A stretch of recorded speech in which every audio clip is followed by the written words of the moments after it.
Le mariage de ta sœur est la priorité de la famille, nous ne pouvons pas venir au tien, a dit maman. J'ai répondu, ce n'est pas grave. Ils n'avaient aucune idée que je possédais une villa de 6 millions de dollars en Toscane. Quand ils ont vu les photos de notre cérémonie, ils en ont eu le souffle coupé. J'ajoutais le dernier nom à ma liste d'invités, quand le message de maman est arrivé. Le mariage de ta sœur est la priorité de la famille. Nous ne pourrons pas venir au tien. Pas de point d'exclamation, pas de pause, juste un ton final. Le coup a été plus dur que prévu, comme si quelqu'un verrouillait doucement une porte de l'autre côté. Je n'ai pas discuté. J'ai simplement fixé le curseur clignotant, j'ai tapé, c'est bon, et j'ai refermé l'ordinateur portable. Une semaine plus tard, alors qu'il s'apprêtait pour le grand jour de Chloé, le monde découvrit quelque chose qu'il n'avait jamais pris la peine de demander, ma cérémonie avait déjà lieu, sous les oliviers de ma propre villa à 6 millions, en Toscane. Et quand les photos ont fait surface, le silence de ma famille a tout dit. Avant de vous raconter comment tout s'est déroulé, mettez un j'aime et laissez un commentaire pour me dire d'où vous écoutez. Parce que parfois, les personnes qui étaient censées être là pour nous ne le sont jamais. Quand les gens me demandent comment c'était de grandir chez nous, je ne sais jamais par où commencer. De l'extérieur, nous semblions être la famille parfaite, des cartes de Noël en pulls assorties, des sourires assez larges pour convaincre n'importe qui de notre complicité. Mais si vous regardiez assez longtemps, vous remarquiez le schéma, chaque histoire, chaque célébration, revenait d'une manière ou d'une autre à ma sœur cadette, Chloé. Elle était l'orbite de la famille. J'étais l'arrière-plan silencieux, celle qui maintenait l'équilibre du système. Je pensais que c'était normal, la façon dont les yeux de maman s'illuminaient chaque fois que Chloé entrait dans une pièce. La façon dont papa se vantait de ses trophées de danse à chaque dîner. Quand je ramenais des récompenses de la foire des sciences ou des bulletins parfaits, il hochait poliment la tête et changeait de sujet. Maman disait des choses comme « Tu as de la chance, Esther. Les choses sont simplement plus faciles pour ta sœur. » Ce mot, « chance », m'a toujours piqué au vif. Il rendait invisible chaque heure que j'avais passée à travailler. Il y a un album photo quelque part dans le salon de mes parents qui raconte toute l'histoire mieux que je ne le pourrais jamais. Page après page, on y voit Chloé tourbillonnant dans des tutus roses, Chloé soufflant ses bougies, Chloé au bal de promo. J'apparais une fois, peut-être deux, coupé sur le bord ou à moitié tourné. Quand j'avais 16 ans, j'ai trouvé une photo où je me souvenais être juste à côté d'elle, mais dans la version imprimée, mon visage avait disparu, littéralement découpé du cadre. Maman a dit que c'était pour rendre la composition plus nette. Je n'ai pas pleuré. J'ai simplement cessé de m'attendre à faire partie de la photo. Grand-mère Hélène était la seule à l'avoir remarqué. Elle me glissait de discrets mots de réconfort pendant les dîners de famille, se penchant pour murmurer « Ne t'inquiète pas, ma chérie. » Certaines personnes ne voient que ce qui brille. Elle avait une façon de dire les choses qui vous faisait sentir vu, sans avoir besoin de vous expliquer. Ma cousine Rachel, aussi, était toujours celle qui se souvenait de mes anniversaires, après que mes parents avaient oublié. Mais le favoritisme n'explose pas du jour au lendemain. Il s'infiltre lentement, jusqu'à ce que le silence semble plus sûr que la confrontation. Une fois adulte, c'était devenu un langage à part entière. Quand Chloé a oublié ma remise de diplôme universitaire, maman a appelé ça un simple malentendu. Quand elle a emprunté de l'argent et ne l'a jamais rendu, papa a dit qu'elle cherchait encore sa voie. Alors, quand le texto pour le mariage est arrivé, je n'ai pas été choqué. Cela confirmait simplement ce que j'avais toujours su. J'avais passé ma vie à être celle qui s'adapte, celle qui se plie pour que les autres puissent rester à l'aise. Mais ce soir-là, assise à regarder le message de maman, quelque chose a changé. Pour une fois, je ne me suis pas plié. J'ai regardé autour de mon appartement, le doux bourdonnement du frigo, l'odeur des bougies au cèdre que j'avais allumées pour me calmer. Mes faire-part de mariage étaient encore empilés proprement sur le comptoir, chacun écrit à la main, scellé à la cire dorée. Je les avais imaginés, fièrement exposés sur le réfrigérateur de mes parents. Maintenant, je les imaginais non ouverts, jetés de côté pour l'événement fastueux de Chloé. Et pourtant, sous la douleur, un calme étrange se formait, une prise de conscience silencieuse que c'était ma chance d'arrêter de mendier une place à leur table. 2 jours après ce message, Chloé a appelé, comme si de rien n'était. Sa voix était vive, mielleuse, le genre de voix qu'elle utilisait quand elle voulait quelque chose. « Tu te rends compte ?» a-t-elle dit. Le lieu que nous voulions s'est libéré à la dernière minute. C'est le même week-end que le tien, mais ce n'est pas grave, n'est-ce pas? tu es sur la côte ouest, nous sommes à Boston. C'est le destin. Le destin. Elle a vraiment utilisé ce mot, comme si elle venait de citer une carte de vœux. Pendant quelques secondes, je ne pouvais même pas parler. J'écoutais simplement le tintement de ses bracelets à travers le téléphone, et j'ai réalisé qu'elle attendait que je la félicite. C'est génial, Chloé, ai-je dit en gardant ma voix neutre. Vraiment. Un timing parfait. Elle a gloussé. Je savais que tu comprendrais. Tu as toujours été si raisonnable. Raisonnable. C'était mon rôle assigné dans le scénario familial. Stable, mature, prévisible. Celle sur qui il pouvait compter pendant qu'il cédait à la moindre de ses impulsions. Le soir suivant, maman a appelé. Sa voix avait ce ton prudent qu'elle utilisait quand elle s'apprêtait à me décevoir, mais ne voulait pas se sentir coupable. Ma chérie, commença-t-elle, à propos des dates de mariage. La famille du fiancé de Chloé ne peut que ce week-end-là. Elle est très émotive en ce moment, et ça signifierait tellement si tu pouvais être flexible. Flexible. Un autre mot qui me définissait autrefois. J'ai demandé calmement, alors, vous voulez que je déplace mon mariage? Maman a hésité. Nous pensons juste que ce serait plus simple pour tout le monde. Tu es si indépendante, Esther. Tu comprendras. L'ironie a failli me faire rire. Plus simple pour eux. Pour elle. Pas une seule fois elle n'a demandé ce que cela me coûterait. Maman, ai-je dit lentement, vous aviez promis d'être là. Elle a soupiré, un soupir long hélas, comme si c'était moi qui n'étais pas raisonnable. Il ne s'agit pas de choisir un camp. C'est juste de la logistique. Ce mot, logistique, m'a frappé plus fort que je ne l'aurais cru. C'était toute ma carrière, le domaine autour duquel j'avais bâti une entreprise. La logistique signifiait précision, intégrité, équité. Mais dans le dictionnaire de ma famille, ce n'était qu'une autre excuse pour la trahison. Cette nuit-là, j'ai appelé mon père. Il a répondu avec son ton calme et pratique habituel. Izzy, tu sais comment est ta sœur. Si nous n'y allons pas, elle le prendra personnellement. Tu as toujours été la plus forte. Je me suis mordu l'intérieur de la joue jusqu'à sentir le goût du sang. Donc, tu dis que c'est encore à moi de comprendre? Il n'a pas répondu. J'ai raccroché avant de dire quelque chose que je ne pourrais pas retirer. Pendant un long moment, je suis resté assise dans le noir. Le seul son était le faible bourdonnement du réfrigérateur et l'horloge qui passait minuit. La lumière de ma bague de fiançailles a attrapé le coin du comptoir, projetant de petits reflets sur le mur, comme les fragments de quelque chose que j'avais essayé de maintenir trop longtemps. C'est là que j'ai eu le déclic. J'ai réalisé que ma famille n'était pas cruelle de manière bruyante et évidente.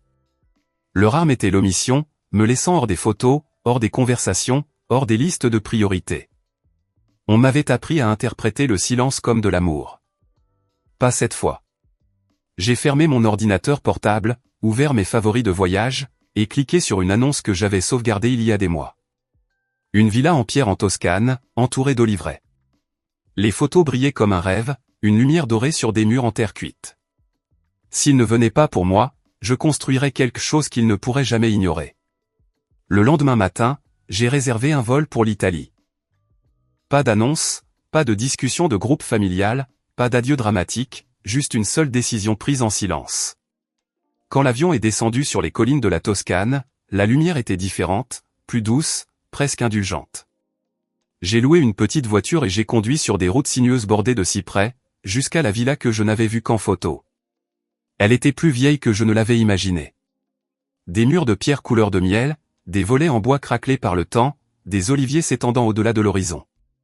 Le gardien, un homme âgé nommé Signor Rossi, m'a tendu un trousseau de clés et m'a dit dans un anglais prudent, « Cet endroit attend quelqu'un qui le voit. » Pour la première fois depuis des mois, je me suis senti vu. À l'intérieur, l'air sentait la terre et la poussière, comme un lieu qui se souvenait de chaque voix qui avait un jour résonné en lui.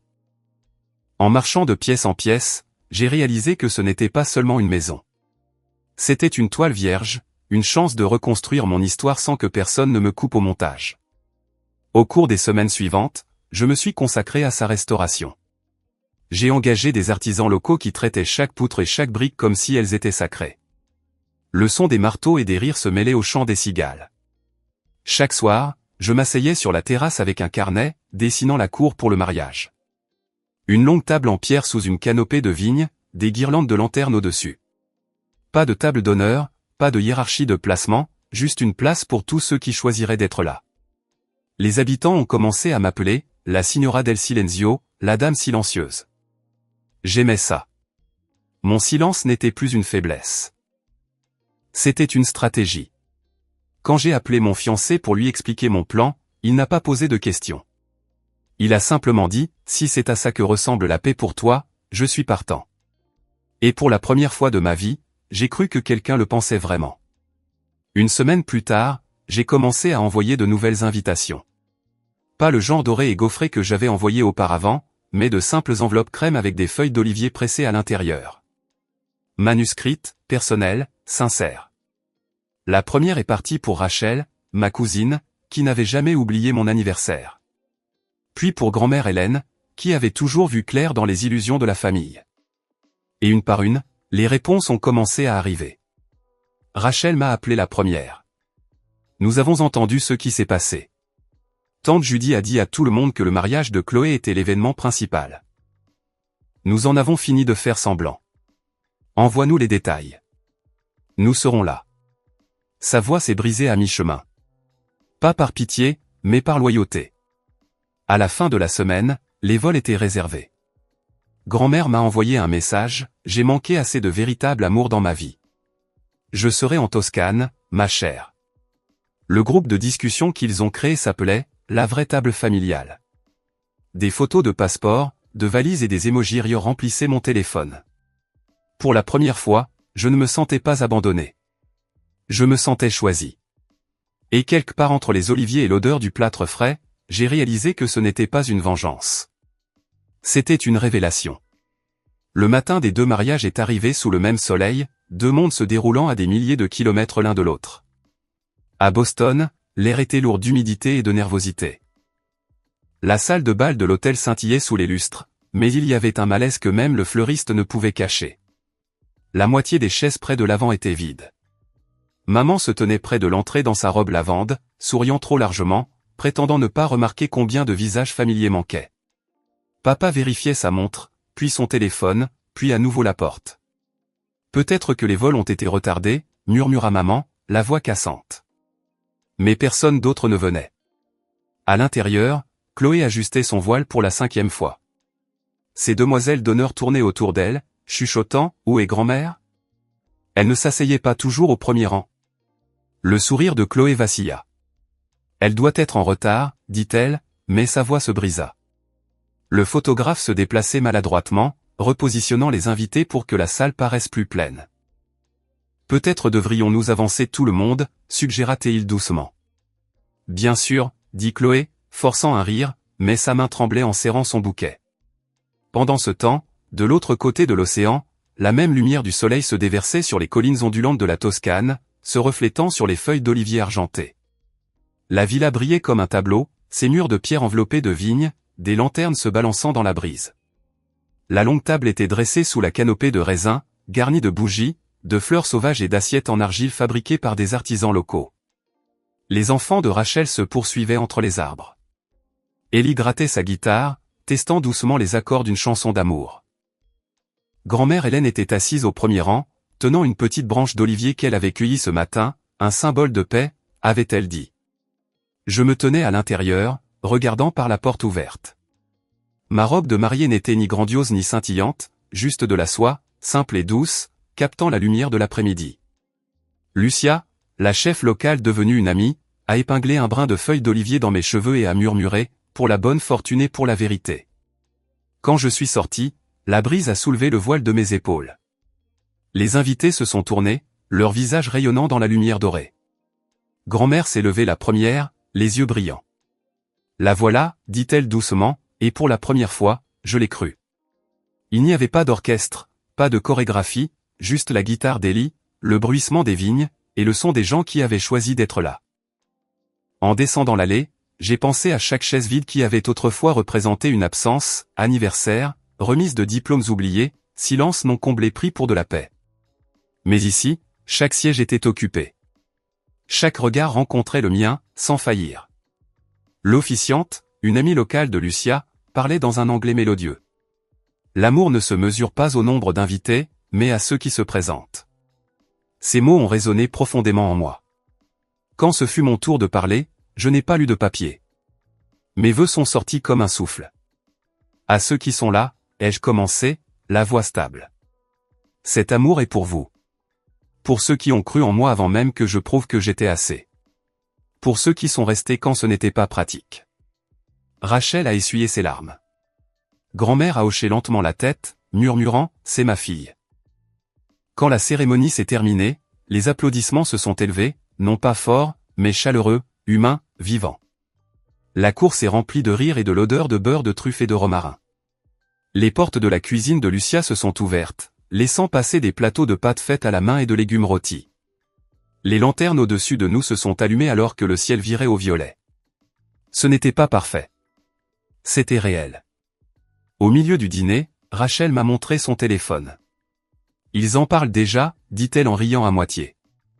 Des photos avaient commencé à circuler dans les groupes de discussion familiaux, les bougies, la villa, la table brillant sous les vignes, grand-mère riant avec le bras d'Ellie autour de son épaule. En quelques heures, les images ont atteint Boston. Dans la salle de bal, Chloé posait pour son portrait de couple quand une des demoiselles d'honneur a eu un hoquet en regardant son téléphone. « Attends, ce n'est pas ta famille, ça ? Ils sont en Italie. » « Quoi ?» Chloé a froncé les sourcils, arrachant le téléphone. Sur l'écran, il y avait une photo de mon mari et moi, debout sous le ciel toscan, des lanternes brillant derrière nous, notre famille souriant autour de la table. Grand-mère brandissant sa branche d'olivier. Les enfants de Rachel jetant des pétales. Chloé s'est figée. Le photographe a hésité, abaissant son appareil photo. Le murmure a commencé doucement, puis s'est propagé. Ce ne sont pas tante Marianne et oncle Ray ? Je pensais qu'ils étaient censés être ici. Maman s'est penchée par-dessus l'épaule de papa, les yeux se plissant sur le téléphone. « Qu'est-ce que c'est que ça ?» a-t-elle chuchoté. Le visage de papa est devenu blême. C'est le mariage d'Esther. Le souffle de Chloé s'est coupé. Ils sont allés au sien. Maman n'a pas répondu. Le silence qui s'est étiré était plus fort que n'importe quel éclat de voix n'aurait pu l'être. Les invités se sont agités, mal à l'aise. Quelqu'un a toussé. L'orchestre a continué à jouer, essayant de combler la tension, mais même la musique sonnait creux. Quand l'officiant a porté un toast à l'unité familiale, personne n'a levé son verre. De retour en Toscane, les rires fusaient dans la cour alors que Lucia versait du vin dans les verres et disait « Mangez, buvez, et souvenez-vous pourquoi vous êtes venus. » Grand-mère s'est penchée sur la table et a pris ma main. « J'ai attendu longtemps pour voir ça, Esther, dit-elle. Voilà à quoi une famille était censée ressembler. » La nuit s'est approfondie en teintes d'or et de violet. Quelqu'un a mis une chanson lente, et les invités ont commencé à danser pieds nus sur le sol en pierre. Pendant un instant, je me suis éloigné, marchant vers l'oliveraie. L'air sentait la fumée de bois et la lavande. La villa derrière moi brillait de vie. Mon téléphone a vibré sur la table, des messages, des appels manqués, des messages vocaux non lus. Je ne les ai pas ouverts. Je n'en avais pas besoin. À Boston, la voix de maman tremblait alors qu'elle appelait à nouveau, cette fois en laissant un message. « Esther, comment as-tu pu nous faire ça ? Tout le monde en parle. Nous avons eu l'air de parfaits idiots. » Je l'ai écouté le lendemain matin, en sirotant un café sous le même olivier où j'avais prononcé mes vœux. Le soleil se levait, colorant les collines d'ambre. J'ai appuyé sur lecture une fois de plus, puis je l'ai supprimé. Ils pensaient que l'humiliation était la punition. Ce n'était pas le cas. La vraie conséquence, c'était de réaliser que j'avais avancé sans avoir besoin de leur permission. Les photos ont continué à circuler en ligne, partagées par les cousins, republiées par les amis. L'image de grand-mère levant sa branche d'olivier est devenue le symbole silencieux de notre réunion. Pas de légende, pas d'explication, juste la vérité. Pendant des années, ils m'avaient découpé de leurs photos.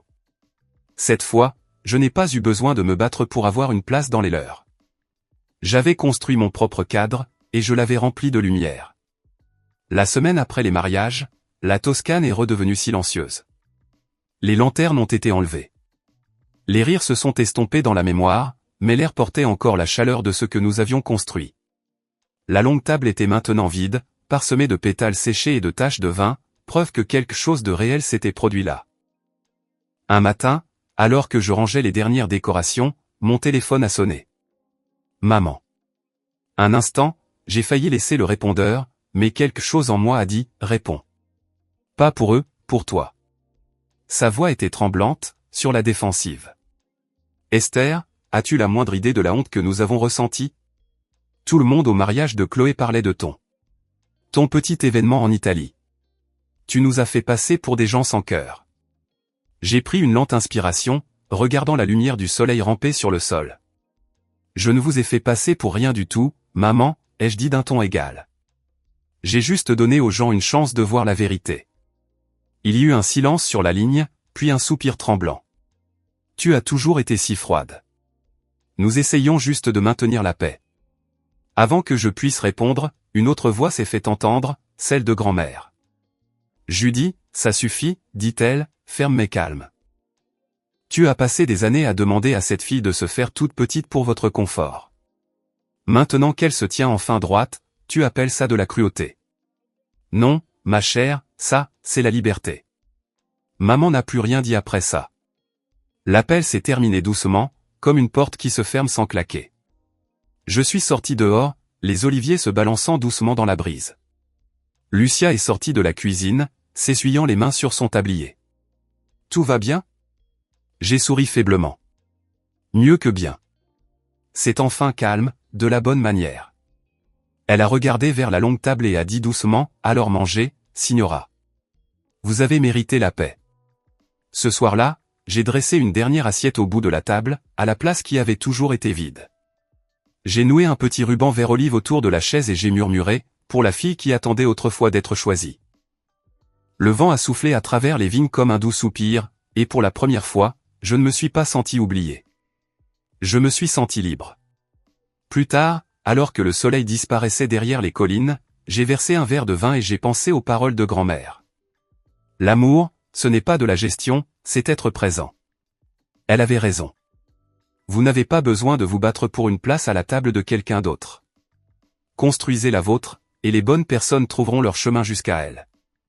Si cette histoire a résonné en vous, partagez vos pensées dans les commentaires. Dites-moi d'où vous regardez. Et souvenez-vous, parfois, la vengeance la plus silencieuse est la paix. Abonnez-vous pour plus d'histoires comme celle-ci. What the hell? Oh my god. Oh my god. Leather and string. What? You gotta dip and go experience some sun and grass. I respect that. Go. Go. Experience the world. Thank you for joining the stream, Zeus, the Greek god of thunder. I appreciate you. I hope you don't unfollow me, even though you said it like 10 times. Crap. See you, bro. Okay. Okay. Eat. And then, guys, watch this.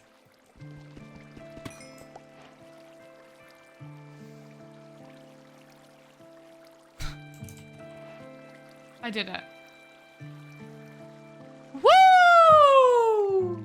I just got my first diamond. Let's go.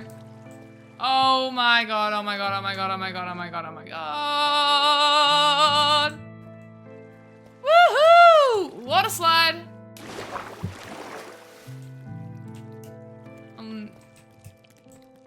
Don't ruin this moment, bro. Just genuinely don't do it. Don't ruin it. Don't. Just don't.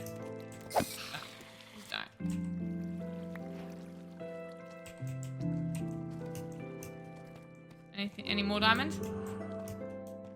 Okay. I think I have to go now. Like, I need to leave it. Genuinely think I need to leave this cave.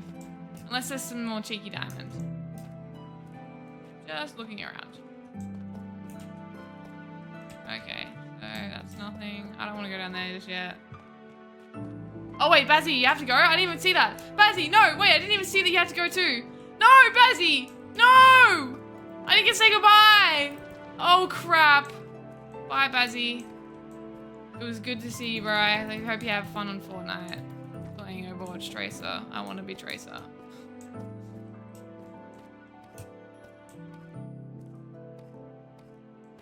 Okay. I'm gonna head back to my house now. I'm gonna head back to my house.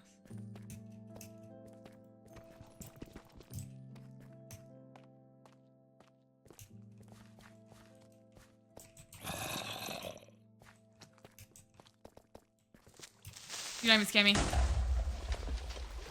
Yeah. I'm crazy. I'm crazy like that.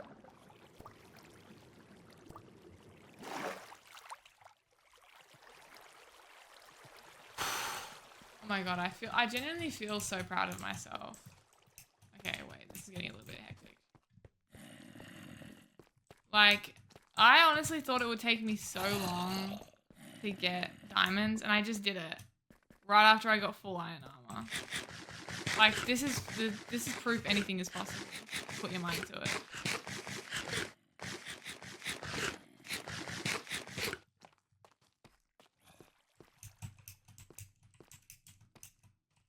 Okay. Wait, did I come from this way? I feel like I did. This looks like something I would do. Oh, yes. I remember. I jumped over here, didn't I?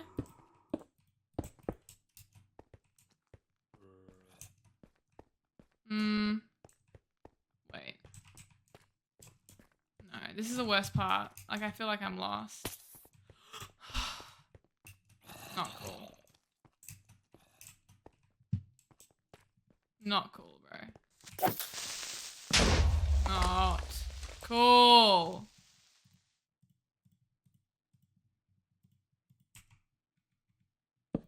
Seriously.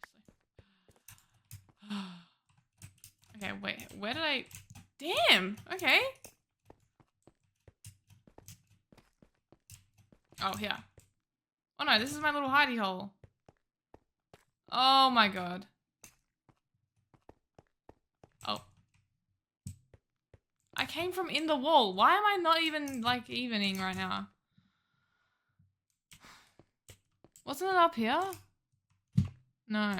What the heck? I'm lost. Oh no. Genuinely, this is the part of Minecraft that, like, I would get scared at. Getting lost in a cave. Like, I'm just gonna build straight up. That always works well.